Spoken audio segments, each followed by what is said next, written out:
अस्सलाम वालेकुम नाजरीन। इस वीडियो का थंबनेल आपकी खिदमत में पेश करता हूँ।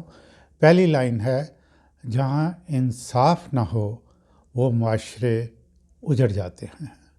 और दूसरी लाइन है कि ये मेरी बीवी है। नहीं, तुम्हारी कैसे हो सकती है, ये मेरी बीवी है। मैं वीडियो स्टार्ट करता हूँ। इंसाफ माशरे की रीढ़ की हड्डी होता है। नाजरीन, इंसाफ एक ऐसा अमल है जो ज़िंदगी को दवाम बख्शता है। ये इंसान को सुकून मुहैया करता है, इंसान को अशरफुल मखलूक़ात के दर्जे पे फाइज करता है। लेकिन हमारे यहाँ ना सिर्फ इसका अदराक नहीं, बल्कि इंसाफ के बरक्स अमल करने वाले अपने आप को बहुत बड़ा आदमी समझते हैं।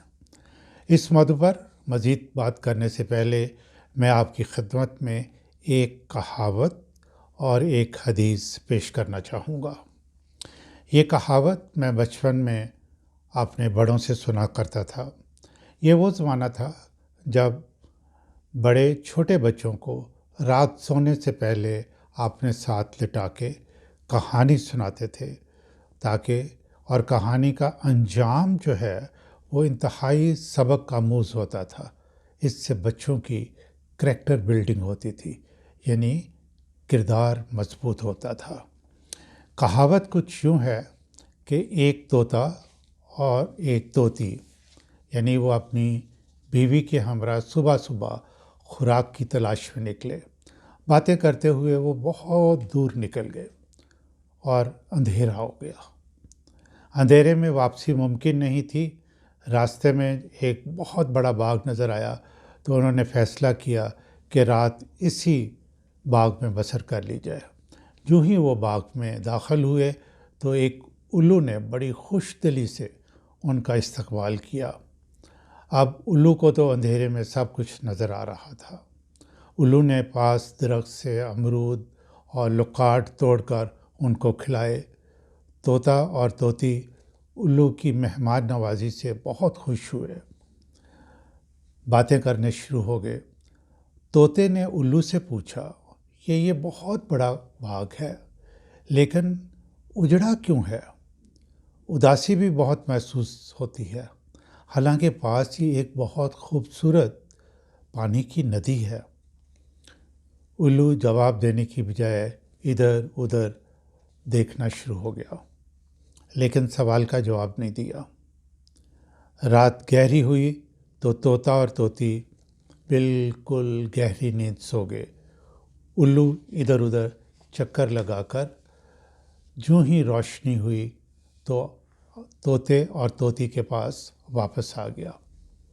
रोशनी देखकर तोता और तोती भी उठ गए और उन्होंने फैसला किया कि वापस अपना सफ़र करते हैं। वापस जाने लगे तो तोते और तोती ने उल्लू का बहुत शुक्रिया अदा किया और उसकी मेहमान नवाजी अखलाक की बहुत तारीफ़ की। जो ही वो जाने लगे, उल्लू ने तोती को अपने गले लगा लिया, अपनी बाहों में ले लिया और कहा, तुम कहाँ जा रही हो? तोते ने गुस्से में आके कहा, छोड़ो उसे, ये मेरी बीवी है।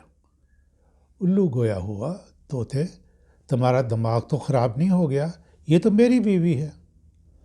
तोते ने उल्लू को कहा, तोती उल्लू की बीवी कैसे हो सकती है? उल्लू ने कहा, सुबह हो जाने दो, सारे बाग के परिंदों को इकट्ठा कर लेंगे और फिर उनसे फ़ैसला करवा लेंगे। सुबह हुई, तमाम परिंदों को इकट्ठा कर लिया गया। सबको मालूम था कि रात को वो सोते हैं और उल्लू सारे बाग में पहरा देता है। तोते ने तमाम परिंदों के सामने रो रो कर दुहाई दी कि ये तोती मेरी बीवी है। तुम सब सोचो कि भला तोती उल्लू की बीवी कैसे हो सकती है? परिंदों ने तोते और उल्लू के आर्गूमेंट सुने और फैसला महफूज कर लिया। बाद अज़ दोपहर तमाम परिंदों ने यूनानिमस फैसला दिया कि طوطی الو کی بیوی ہے۔ فیصلہ سنا کر سارے پرندے اڑ گئے۔ جب طوطا اداس غمزدہ اکیلا وہاں سے جانے لگا تو الو نے اس کو کہا، طوطا بھائی اپنی بیوی کو تو ساتھ لیتے جاؤ۔ طوطا حیران ہوا تو الو نے کہا کہ کل شام جو تم نے مجھ سے سوال کیا تھا کہ یہاں ندی ہے، درخت ہیں، پھل ہیں، پھر یہ سارا کچھ باغ اجڑا کیوں ہے، اداسی کیوں ہے؟ طوطا بھائی یہاں انصاف کا یہ عالم ہے کہ تمام پرندوں نے مل کر طوطی کو الو کی بیوی قرار دے دیا۔ یاد رکھو، جہاں انصاف نہ ہو وہ باغ، وہ بستیاں اجڑ جاتی ہیں۔ وطن عزیز کی کہانی اس سے مختلف نہیں۔ منیر نیازی نے کہا تھا، منیر اس ملک پر اسیب کا سایہ ہے یا کیا ہے؟ مختصر سا ذکر اپنے وطن عزیز میں انصاف کی حالت اظہار کا کروں گا، لیکن پہلے حدیث مبارکہ پیش کرتا ہوں۔ حضرت برید رضی اللہ تعالیٰ عنہ سے مروی ہے، حضرت محمد صلی اللہ علیہ وآلہ وسلم نے فرمایا کہ قاضی 3 قسم کے ہوتے ہیں۔ ان میں سے ایک قسم کا قاضی جنت میں جائے گا اور باقی 2 قسم کے قاضی جہنم واصل کر دیے جائیں گے۔ جنت میں جانے والا قاضی وہ ہوگا جس نے حقیقت حال جان کر اس کے مطابق فیصلہ کیا۔ دوسری قسم کا قاضی جس نے حقیقت حال جان لی لیکن فیصلہ اس کے مطابق نہیں دیا، اس کا ٹھکانہ جہنم ہوگا۔ تیسری قسم کا قاضی جو حقیقت حال جان ہی نہ سکا اور فیصلہ سنا دیا، وہ بھی جہنم میں پھینک دیا جائے گا۔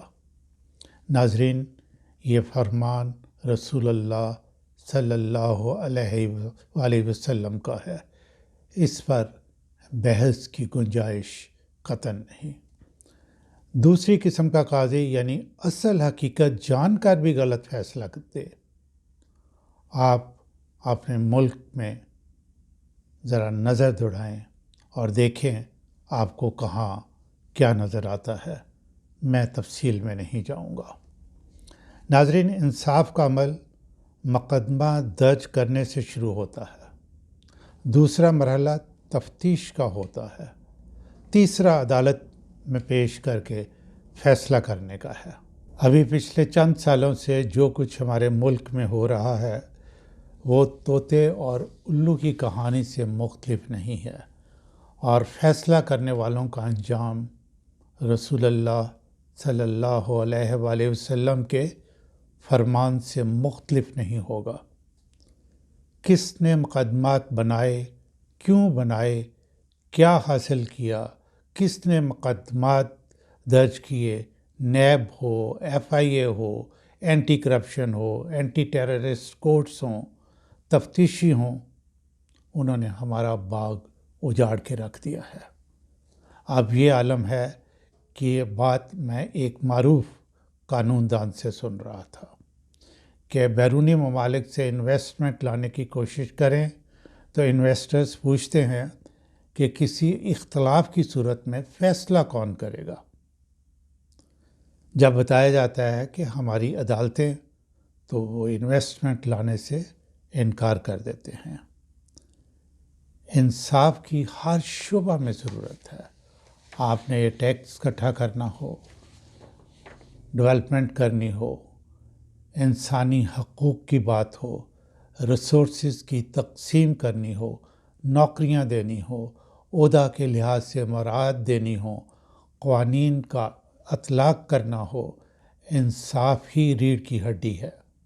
یہ ڈیمیج ہو جائے تو انسان چلنے پھرنے کے قابل نہیں رہتا۔